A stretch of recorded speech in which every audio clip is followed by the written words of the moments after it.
markets are you looking at? Like, how could we help you with that? That's awesome. Well, Brian's steered me a little more towards industrial. I guess I didn't realize that there was such a shortage. Still development? Because you know, we would take, like, what we would do is we would find land that's zoned residential or AR, and then go through that zoning and entitlement process to get industrial on there.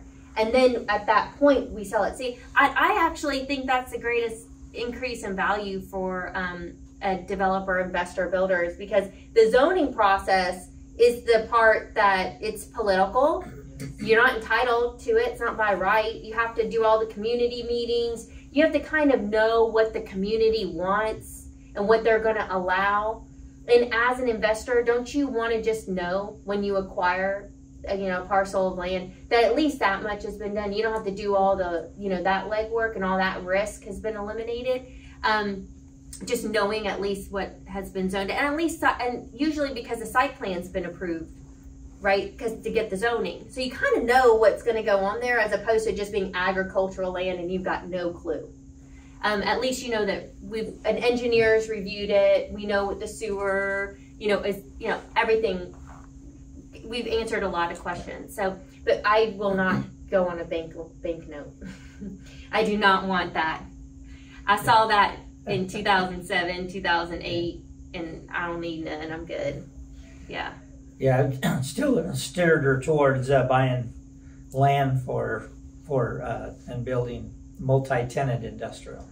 So yes, the flex that's where space, he's steering me, because there's such a huge need for that in Nashville, and then here it's so she was like, so if I'm going to buy some land, next one, what shall I do? So we're looking at Old Hickory Boulevard in Antioch. And by the way, CS zoning will allow for light industrial. Yeah.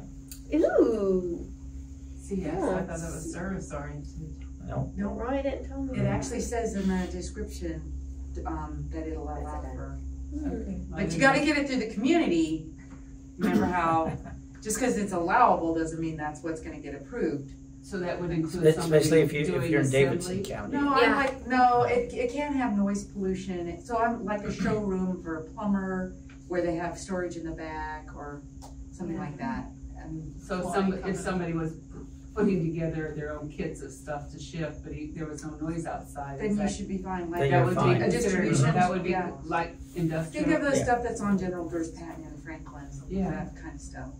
I mean, we'll see, like on zoning stuff, just because you see a zoning you have to read the ordinance, because you may, like, for instance, got one in Chattanooga that I'm helping them offload it now. It's a great project, but it's land, I think it's approved for 96 single family homes. You could redo the plan, squeeze on 111, but the zoning allows for 0 lot line and townhomes, but when you read the ordinance, they restricted it to single family, and the lot size is to 3,000 square feet. So just because you see the letters doesn't mean you're allowed to do it, right?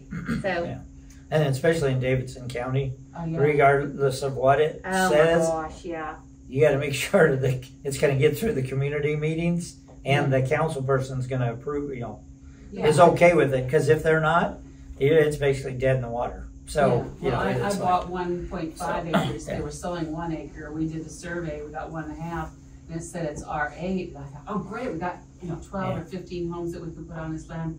We're down to 8. Yeah. And that's only if we finesse something. Right.